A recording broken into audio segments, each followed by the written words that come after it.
All right, so first I would like to thank the organizer and also a special thank to Duarte and Daniel to have been inviting me to this fantastic conference. Actually, that's my first participation to KITP. And so far it's been nothing but really phenomenal. So learned quite a lot of fantastic research being done, and I like this interaction between theory and experimentalist. I'm sad not to be there. I'm in the process of moving, so with everything happening, there was some conflict. But before I forget, I'll be actually attending the nuclear structure conference in mid-June. So if there's anybody interested to meet, I would be more than happy to continue some discussions. So yes, the title is pretty long, and I was trying to find something shorter. But this talk is also slightly different than what has been presented so far. So I'm an experimentalist, and transition from electron scattering to rare isotopes. So I'm trying to do something that is slightly different than what has been done. I guess I have a different view on some of the experiments being conducted. So this is the outline. There will be a few cartoons. One of the directions from Daniel was that there will be some material science scientists in the audience, so I need to be sure that I don't lose them. There will be no formula.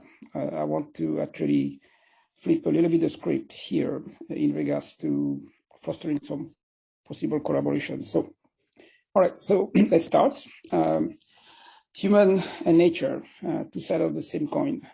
Something that actually, I mentioned that to my students quite a lot. You put two humans in a room, they start talking. And interestingly enough, what we do at the macroscopic scale actually happens also at the microscopic one. So the more human you put in a room, the more they start forming some interesting patterns that we can relate for those of us looking at how nuclei and nucleons behave. So they can form themselves as a group. They can have different subgroups. They come in all sizes and shapes. And there was some good talk not too long ago about halo nuclei. So sometimes you have a core of people in a room, and you have one or two others moving around that. So there's some good analogy, and that's to some degree something that has been, I guess nature has been grateful to me in that respect, in regards to understand how the nuclear matter behave. So having this type of analogy has allowed quite a lot of new ideas, sometimes crazy, but sometimes not so crazy. But that's how we advance science, isn't it? So first, what are open quantum systems? So if you do a quick look at Wikipedia, you will have the following definition, which is, so I need to move one of those things out of my way. There you go. So it's an open quantum system is a quantum system which is found to be in interaction with an external quantum system or the environment. Okay. So the shell model has been extremely powerful in describing shell occupation for stable nuclei. But when you go towards the dripline, and in my case, the neutron dripline, you start having some discrepancies. Not only you end up with what we call shell inversions, so some of the higher states are more stable, but also the nuclei are no longer spherical. And we can use some of those properties, of course, to probe various observables, including some symmetries and beyond the standard model.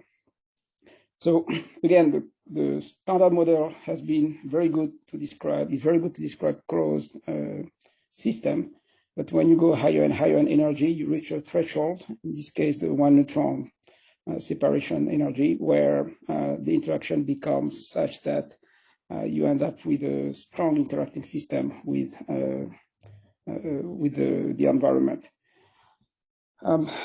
Graduate students are very good sometimes at capturing ideas, sometimes better than their advisor or their collaborators. And I really love that particular schematic from Josh, who is he's not my grad student, he's a grad student from VTech that some of you may know. And so he's used an analogy with fish, which I found it's fun, but it's actually also a really good one.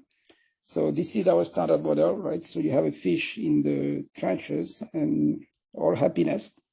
That particular fish will live as long as its makeup allow to do. But when you start going high in energy, you start meeting new species, and some of them, of course, not so friendly. So now you start having a lifetime. And that's your, what we call weakly bound system when you start having some type of interactions. And when you get close to the separation, basically the threshold, in this case, the water surface, you end up with flying objects, right? In this case, seagulls. And you need to be careful, right? You don't want to stay outside too long, otherwise you basically get eaten. So you have now what we call the equivalence of resonance, right? So you have a nice sharp right Wigner peak or some other resonance, depending on how you want to describe them. And if you're completely outside, now you're in trouble. So you either go back into the water so that you can at least have some level of life, or you get broken into pieces. Okay, so fun analogy, but very close to reality. So as I said, I'm an experimentalist, and how do we observe those open quantum systems? We certainly cannot see them. We have to use detectors, and more specifically, we actually looking at the decay of those systems. So again, that's an analogy, it's a vase, but you can think about it as some isotope that is neutron rich, which is going to decay into some neutron and fragments. So as long as you can measure all of the different species, the different pieces in your experiments, you're able to claim that, aha, I created that particular exotic system. But that's not the whole story, right? So that particular process is what we call in our jargon invariant mass. But as you know, the system that you're going to have will behave completely differently depending on where you purchase the vase, right? At least in our world. Just because you're not going to have exactly the same vase. They're not going to have the exact same density, the same exact makeup, although they look the same. And understanding how they were created will define how your pieces will behave in regards to their momentum distribution, angular distribution, and so forth. And this is what I refer to as the missing mass, which is getting everything that you can possibly get in regards to the reaction mechanism. And this is important, especially for what we're trying to do here in this conference, is understanding few body systems. If you're missing some ingredients, and I'll get to that in later in my during my talk, you may not be able to reproduce the data correctly. So I wanted to highlight two cases, neon 31 and boron 11. So the neon 31 is believed to be a halo nucleus. It belongs to the n equal 20 island of inversion. And it's been a long time nucleus that needed to be studied to understand its shell, its spectroscopy. So here on the bottom right, you have a calculation that use shell. It's a shell model calculation by Alex Brown and combined with Jeff Tostoven calculation on cross section. So there's actually some spectral factor included into that. But there's about 140 resonances that they were able to include into this calculation. And if you compare that with the experimental data, the two lines, so those are the solid circle, the bottom lines correspond to all of the resonances that are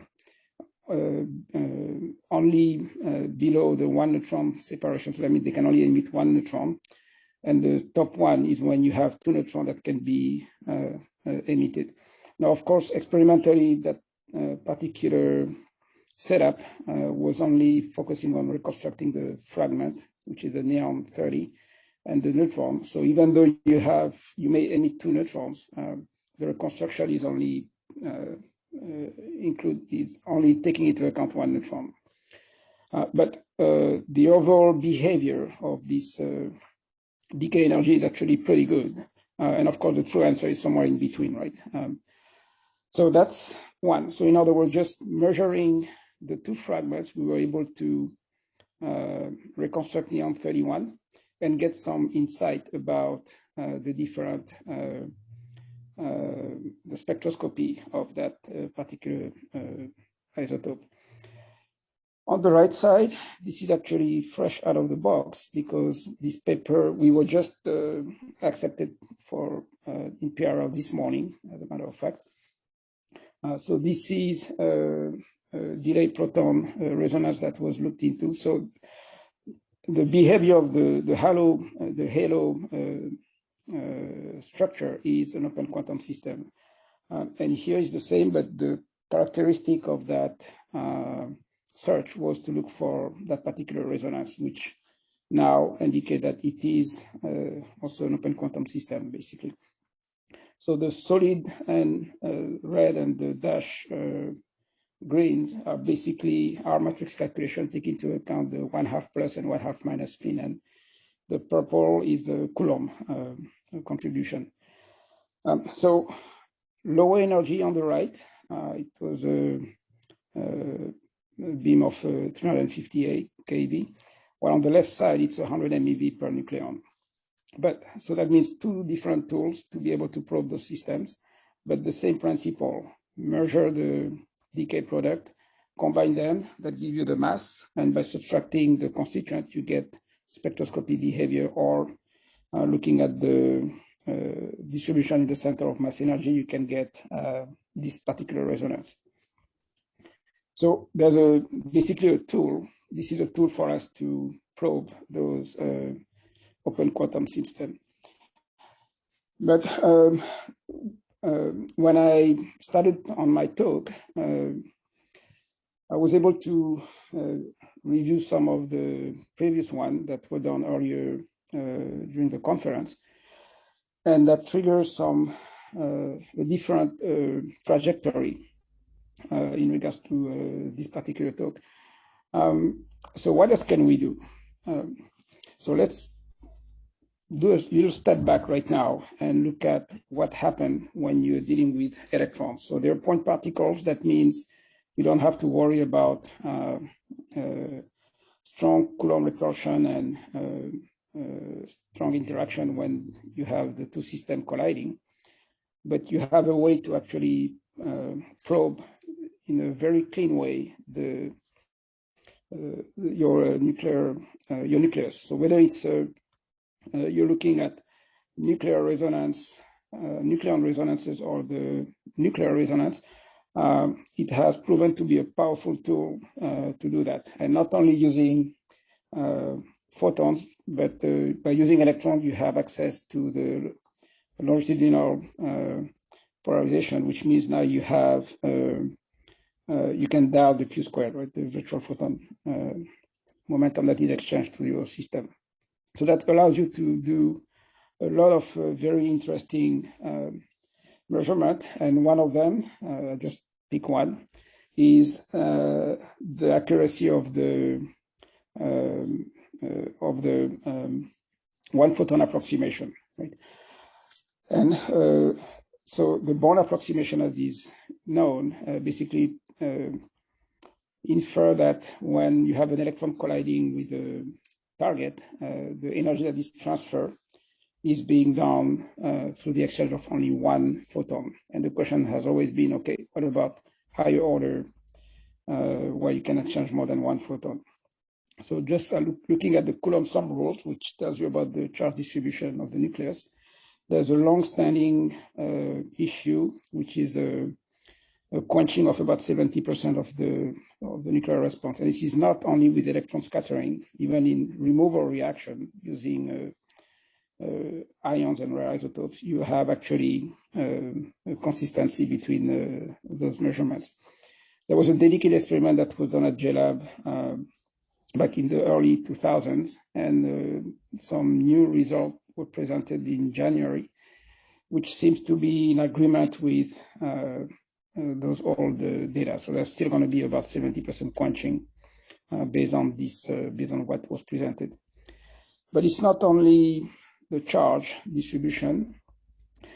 When you use polarized electron, you actually have something even more interesting. Not only you get access to spin observable, and I get to that, but if you look at here, you are familiar with this proton radius puzzle, and something came up that provided a huge discrepancy between the electric to magnetic form factor using unpolarized and polarized beam. And the answer was in the neglect of two-photon exchange diagram between the two. So in other words, yes, you can probe nuclear radii, you can do nuclear resonances, but you can start probing higher order effects that you may not have anticipated.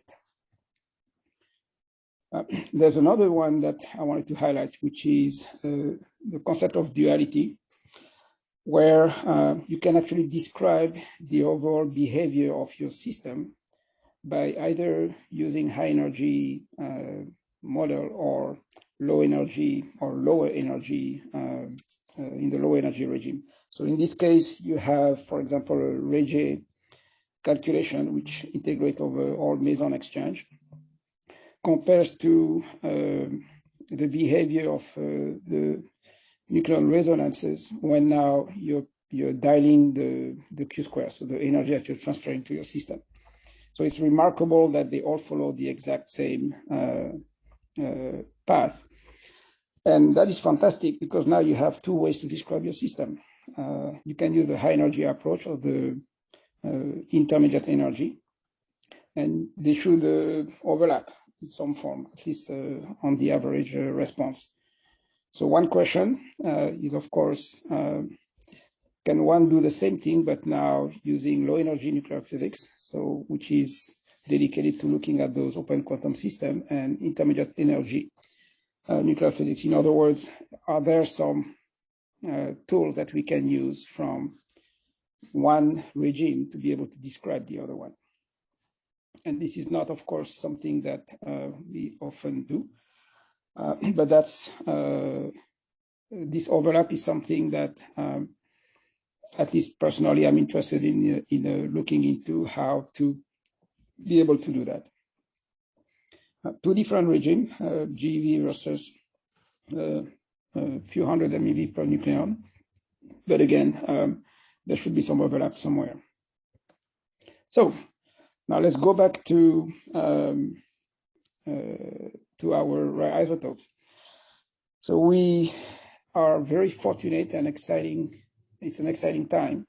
So the facility for isotope beam just started, as some of you may know.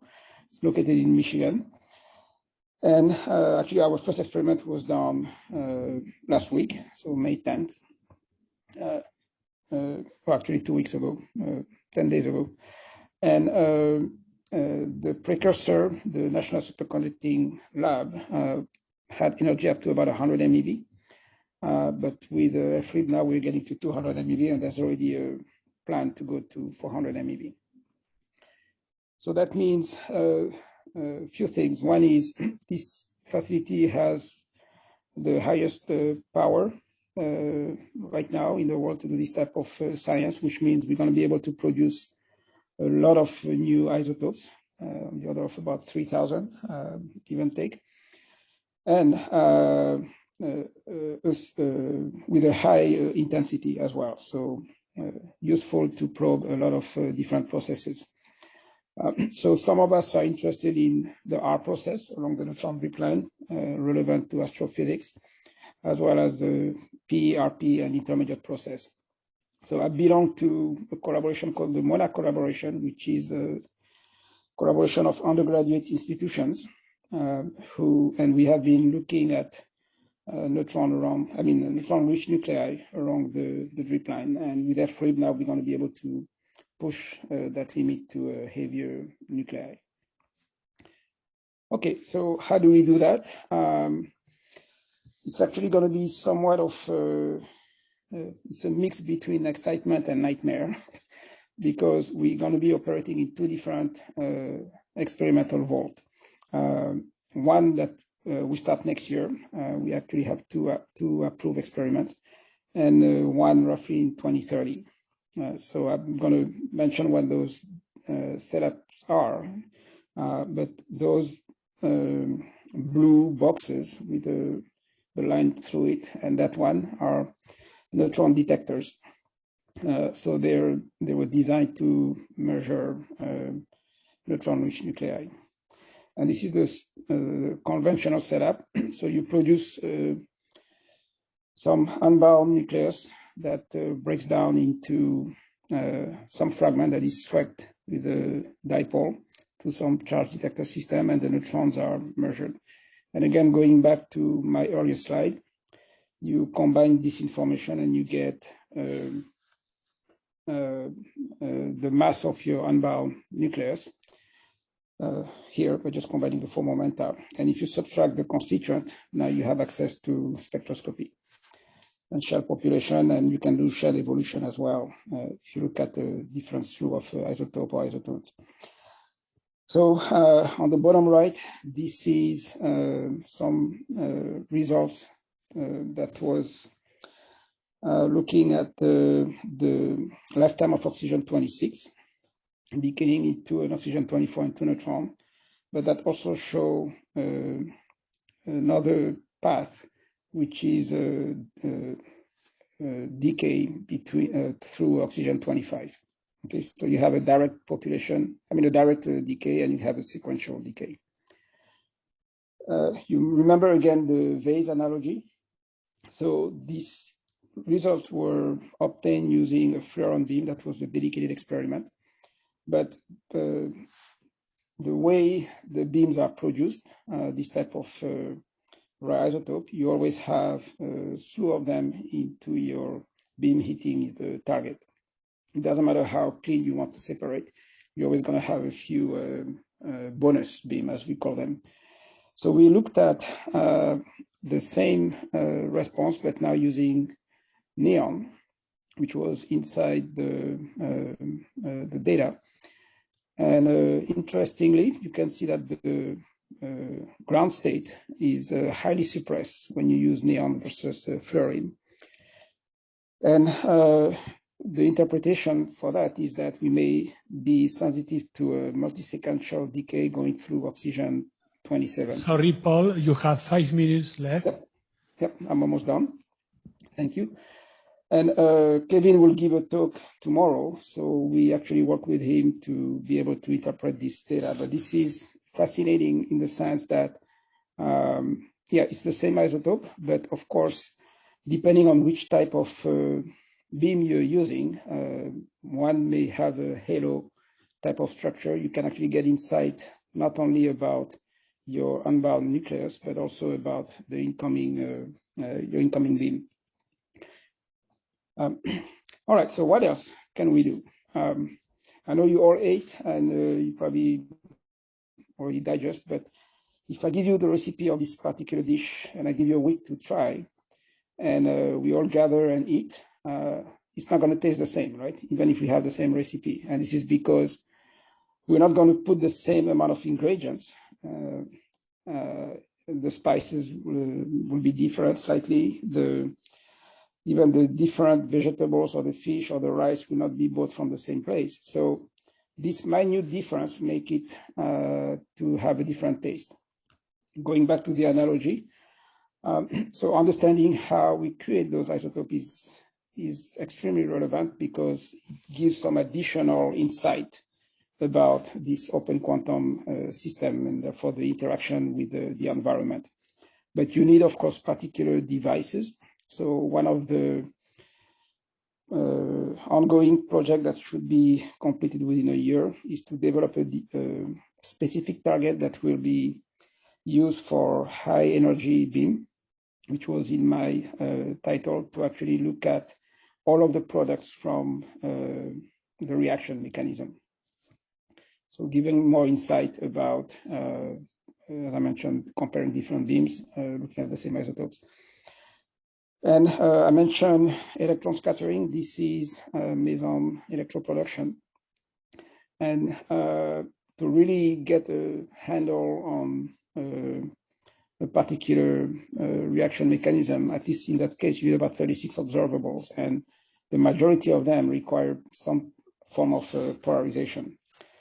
But this also opened a slew of new exciting physics, right?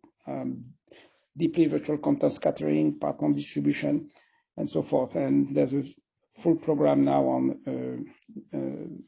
nuclear femtomography at some facilities like JLab.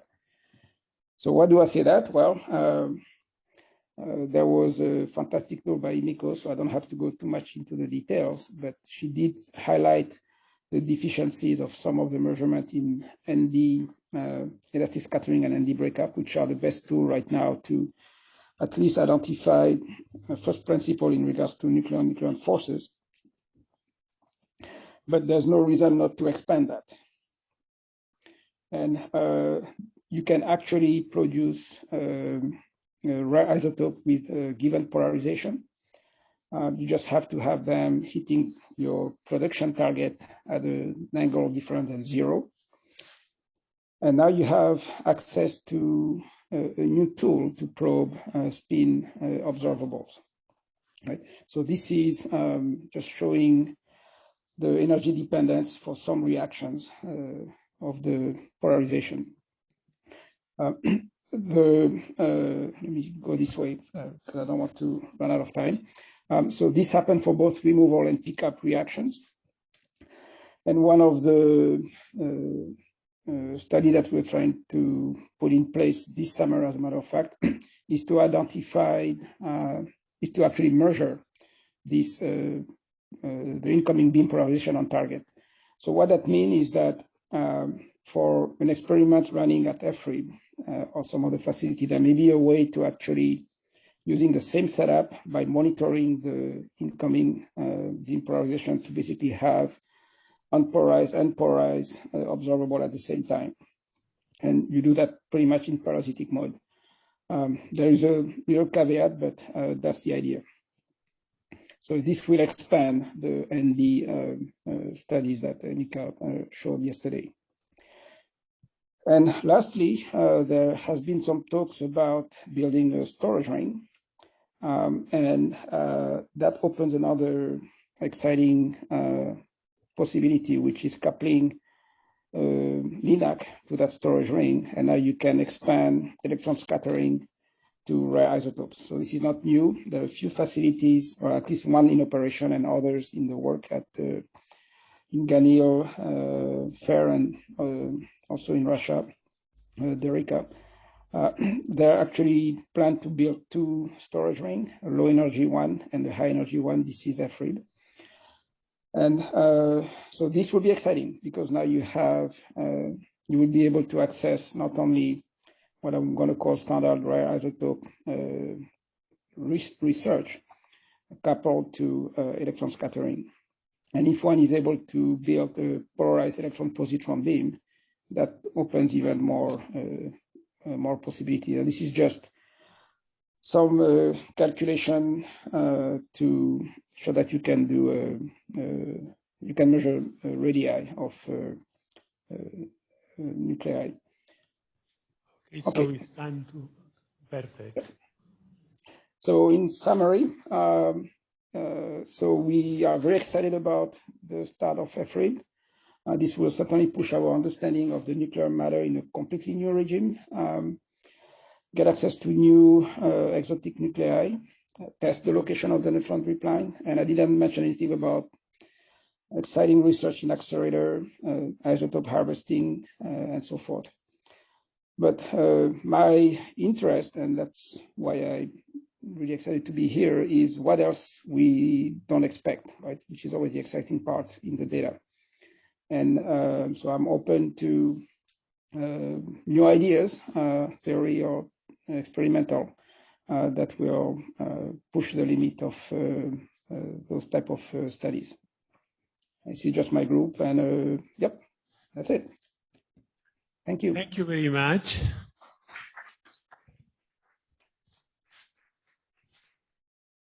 Now questions? Yes? Yeah, he's coming. I cannot hear. Wait a minute.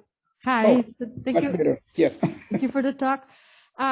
So you showed, I believe, a boron 11 resonance that you just Yes. measured. And I wanted to ask you, is this the resonance that people are looking for the exotic beta delayed decay of beryllium 11? Yep, that's exactly that one. And as I said, that was just accepted this morning. Okay, so what's the verdict on the energy and width that if you have a number that you can give us? I don't remember on top of my head, but I can look it up in a few minutes. It's, I have the paper open actually. So the energy is 11.4 and the width is 11.4 MeV and the width is 4.4 keV. Okay, thank you. You're most welcome. Yes, Giuseppina.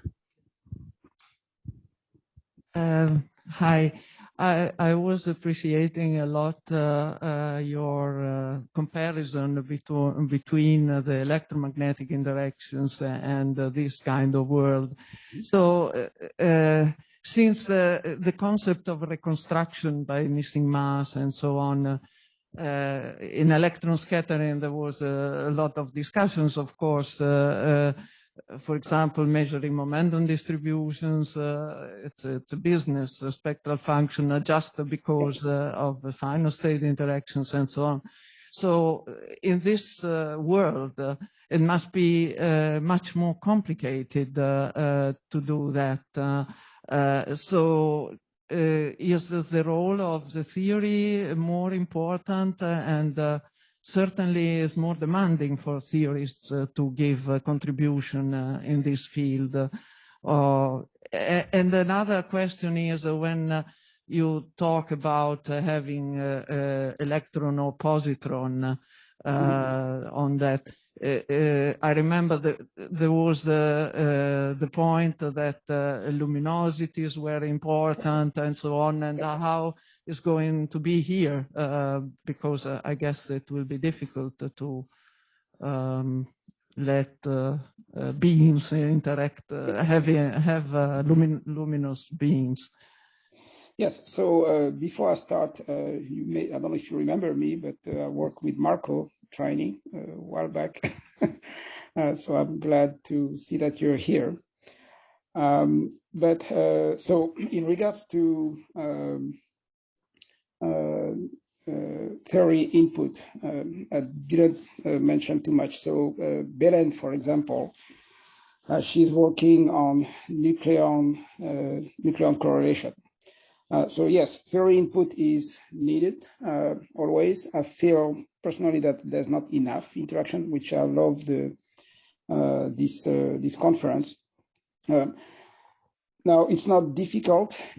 Well, it's all relative in the sense that if you work with light nuclei, that's something that is easy to calculate, obviously. When you go to heavier ones, depending on what you want to do, it can be a little bit challenging. But working in collaboration with theorists helps certainly guide us as experimentalists where we want to go, what we want to measure, what are the quantities that are relevant, rather than just doing an experiment and presenting that to theorists. So that's my on the first question. On the second one, so the only facility, by the way, can you see my slide correctly? I don't know what's being shown right now. Is seeing neon 31 and... Oh, no, I'm not there. Okay. So somehow the... Maybe you can stop sharing and then reshare. Now we say thank you. Okay, now it goes. Yeah, I got it. Yeah. So in regards to that, to coupling a linact with a storage ring. So the only one in operation is Crete, which is located at Recon, and they published, I believe that was back in 2016, some results on xenon, but they have a 20-watt machine. Efimov is a 400 kilowatt. So there's some orders of magnitudes. And just looking at the luminosity, we are very close to around 10 to the 30 centimeters squared. So, which was typical for some of those old machines. So we should be able to do something meaningful, at least in regards to electron scattering of rare isotopes.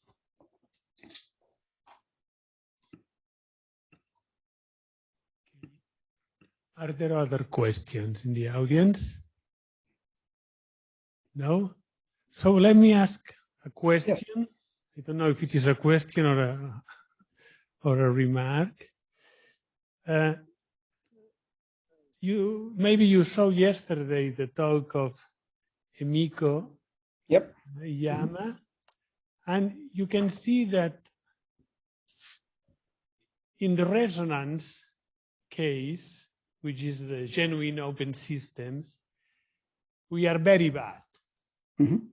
I mean, in H5, H7, and others, you can have a factor 2, 3 among the different experiments. So if this situation would happen in the bounded states, there will be no any nuclear physics because we will be always lost about the numbers. Yeah. So what is the reason for that? In theory, it's the same, or almost, but it's your turn. So you talk about two different methods of extracting the resonance. Is that related to the fact that different methods should give different results?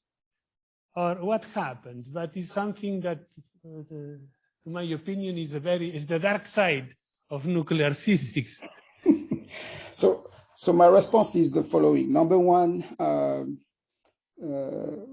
you want to have somewhat of a measurement that everybody could do. So that's your reference to the baseline, right? So if you're off, that means there's some systematics in your setup that needs to be addressed. So this is something that sometimes it's easy to have, sometimes it's not. So if there is a possibility to have a cross comparison with the exact same measurement, same beam, same target, you should get the same answer. If you don't, that means there's one of the two experiments have some issues. If you don't have a way to cross-normalize the two, and you have some differences in your results, that's an open question. And this is where you need a third experiment, for example, that can either validate or negate the results. So yes, the theory is the same, but experimentally we use different systems. And until you cross-calibrate the systems, you may have some results that are different. But if you're measuring the exact same, if you do the same measurements, whether it's a resonance, whether it's some cross-section, some angular distribution or whatnot, if you use the exact same, the similar beam, similar target, you should get the exact same answer. So I would say some of the issues are on the experimental side, obviously. Okay. So other questions, comments? Okay, if not, I think we can close the session. Yeah. Yeah, maybe I just remind people after the coffee break, we have Stefano Gandolfi talk. And then after that, Alejandro and Chris are leading discussions. So if you have any specific questions you want to bring up, you can talk to them ahead of time, or you can just bring it up during the discussion. And then after that, we have reception. We now know that they do serve drinks. And then we have dinner. Thank you. Yeah, thank you again for the nice talk. You're most welcome. Thank you.